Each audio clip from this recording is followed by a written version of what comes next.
De 1926 a 1931, el 15 de septiembre de 1923 y tras dar un golpe de Estado, ejercía la jefatura del gobierno.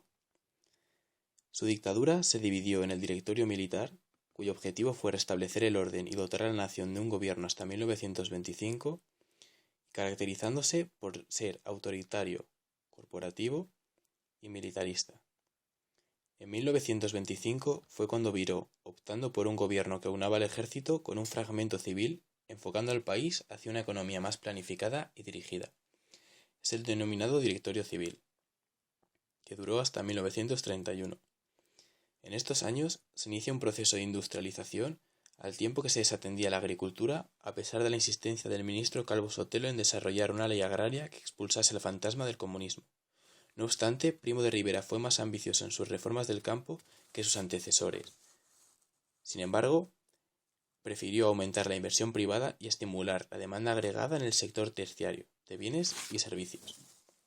El hombre clave de la economía sería el ministro de Hacienda Calvo Sotelo, que logró aliviar la deuda pública monopolizando algún sector clave como el del petróleo, a través de su nacionalización con la empresa CAMSA.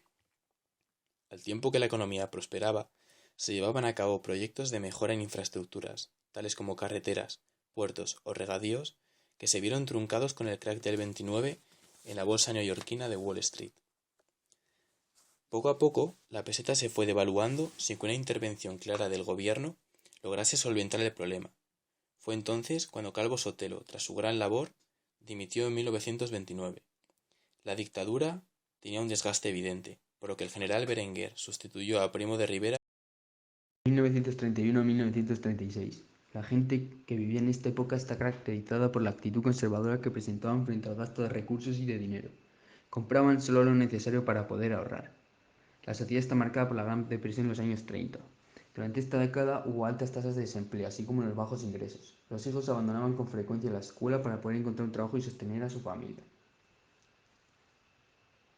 El 12 de abril de 1931 se convocaron unas elecciones municipales proclamándose la República el 14 de abril.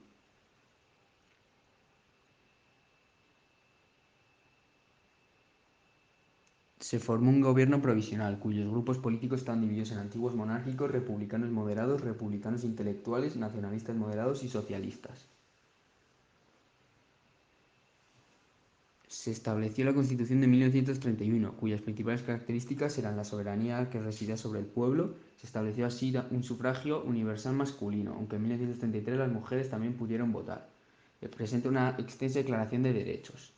Se distinguieron tres etapas: el bienio reformista, que comprendía el periodo de tiempo entre 1931 y 1933. Esta etapa, el gobierno provisional sufrió dos grandes cambios que inclinó la política hacia la izquierda. Niceto Alcalá Zamora es nombrado presidente de la República y Azaña presidente del gobierno.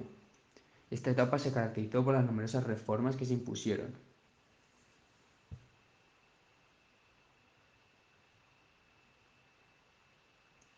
Entre las siguientes reformas destacan la reforma de la ley agraria, las reformas laborales, las reformas militares y las reformas educativas.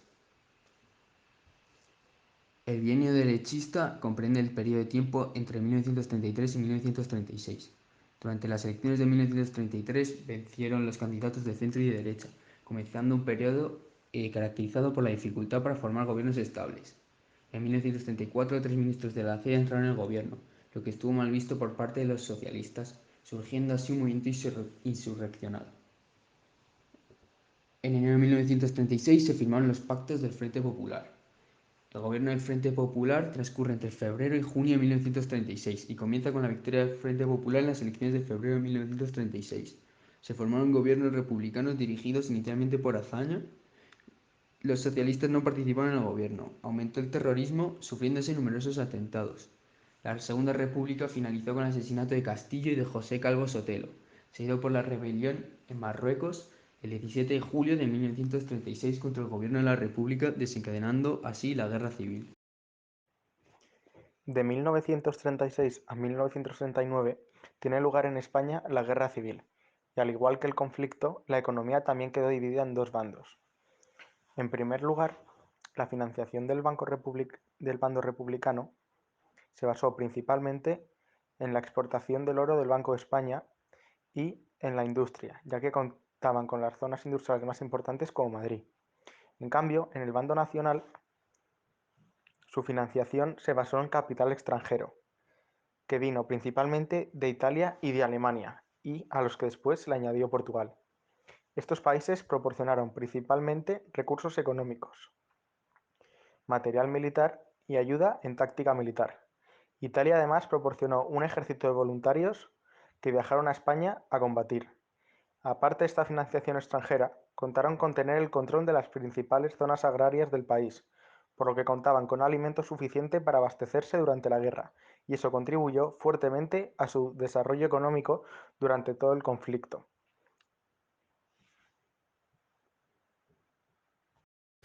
De 1939 a 1944. Después de la Guerra Civil, en España, a partir de 1939, comenzó un periodo de hambre y de depresión para la economía y la sociedad española, la denominada posguerra. Para la mayor parte de los españoles, fueron principalmente los años del hambre, del mercado negro, también llamado extraperlo, de la escasez de bienes de primera necesidad, del racionamiento, de las enfermedades, de la falta del agua, entre otras muchas dificultades que vivían en su día a día. Por el contrario, otros sectores minoritarios de la sociedad se beneficiaron de esta situación mediante la restauración de la propiedad privada, la recuperación de los beneficios de las empresas y de la banca, y el restablecimiento de los privilegios tanto de la Iglesia como del ejército.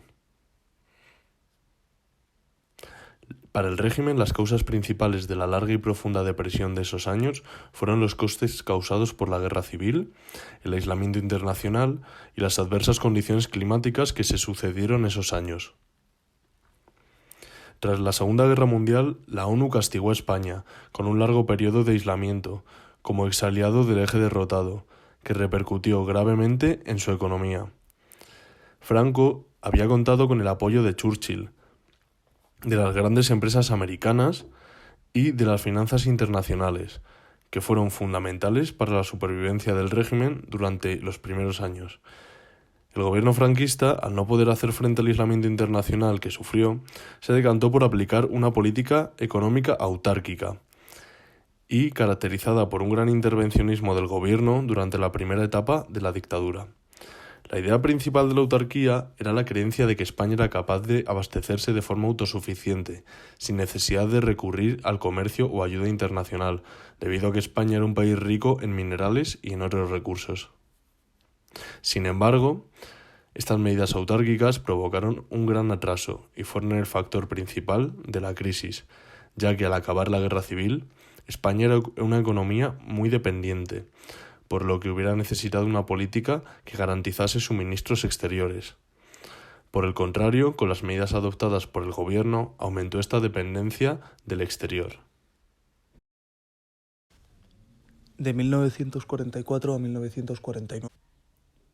La economía española no se abrió a la economía mundial hasta la llegada del Plan de Estabilización a finales de los años 50.